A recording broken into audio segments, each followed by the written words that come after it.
Who owns the crown? Angamotera.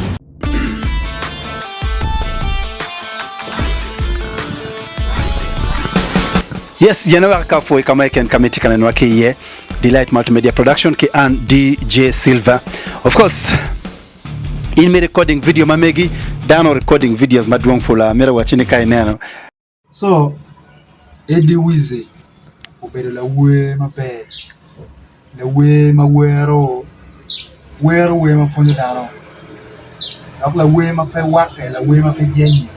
So we ampere kana I decide me ma cho. Kikin ma wero kere. Pen we pa Eddy Wizzy ma berga unyi maduang.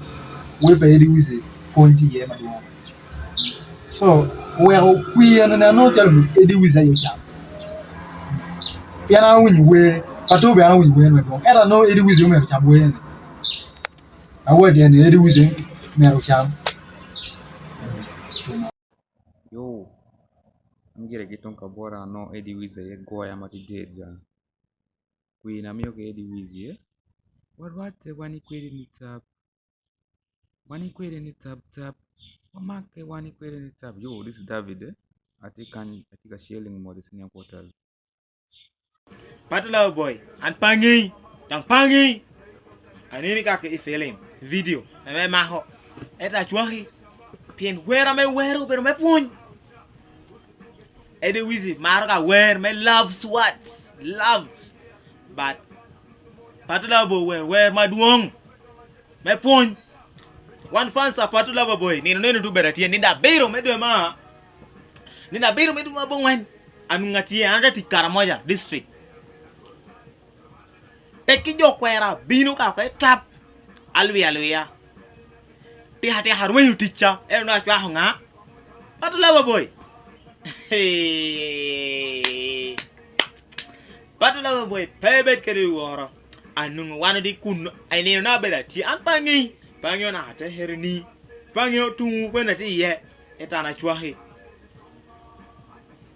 nino ne nanu ngati ye ta supporting yin we stage Dano tiki mai kom luwegi. Amitaka 4 kong chwak mutika minu ne. La kodi support en manaka young for pure berutien enchal you mokiken. But amita 4 fans matika katiki Jamie wenki tatika wot kede kore t-shirts benetie t-shirts kita waju romuno t-shirt mamegi chirati of course lim socials mamegwa kamano numbers tiye numbers benabi miyo katika akikan kamiromu nongengo t-shirt inimeru ticket romuno ngone wentie.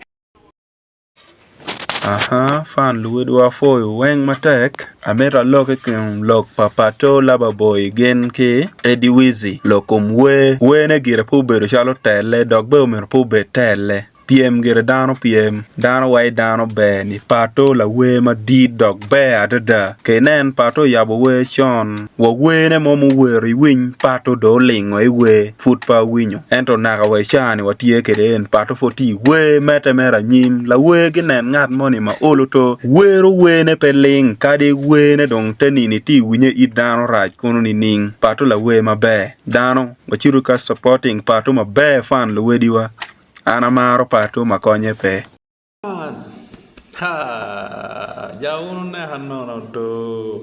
Okay, my name's Mr. Bonnie from Kampala. Who own the crown? PATOLOVER boy, oh Eddy Wizzy.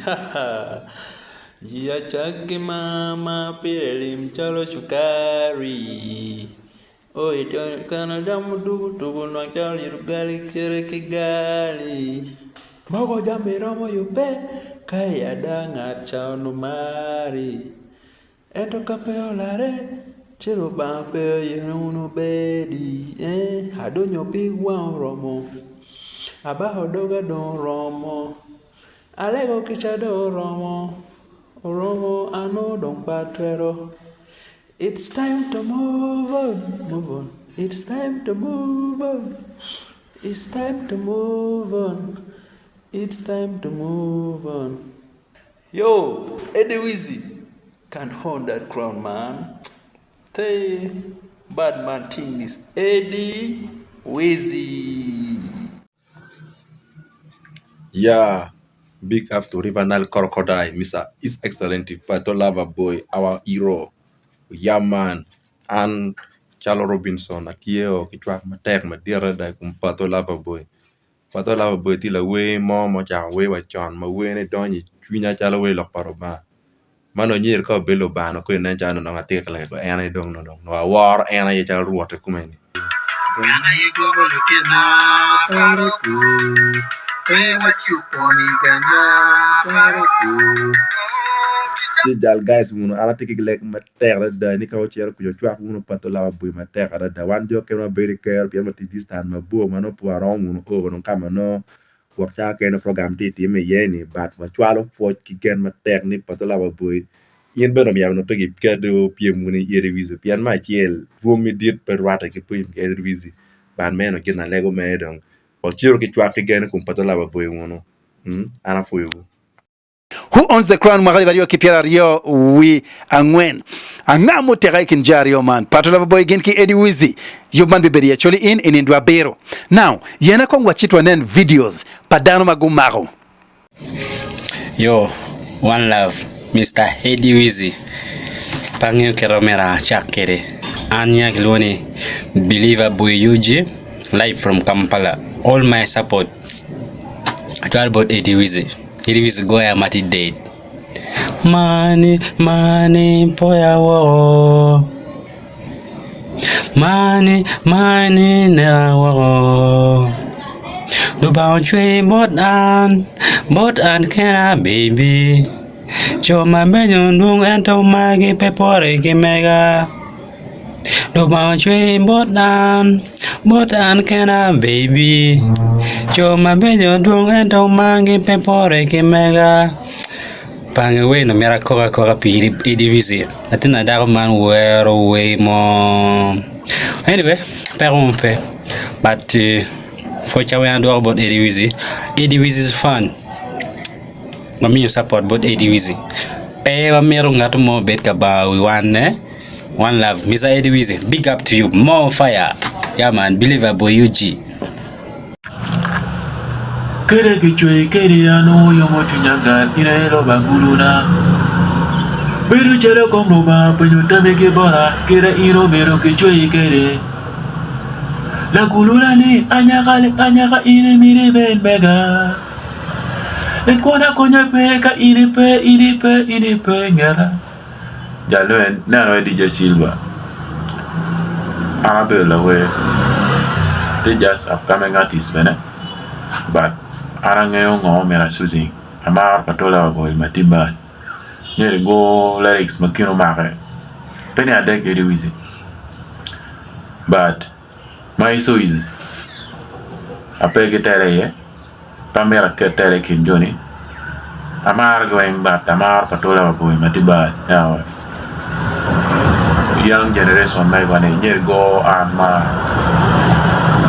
beta mati kambara kan Banyer go chunya madong amar we ba choma tiba ketam kong do royal we ma furfung manya mene we ma furfung manya ne royal rambo ni ko itam lyrics banyer kino ma ka fo le binyo so ana mar choni da beyeru kuma no ati live ati Kampala ya ni na beyeru ati live winyo straight up na cho wa ma jera sporting jo winyo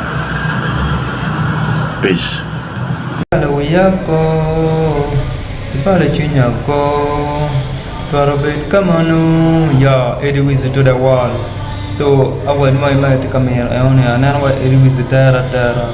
Parallel with Dama did, but Eddy Wizzy dog part the team now. So Eddy Wizzy on. Afoy matek in mi bero kaneno video ageni winyu tam padano dano eniegi wachi ma. Who owns the crown? Angamotera.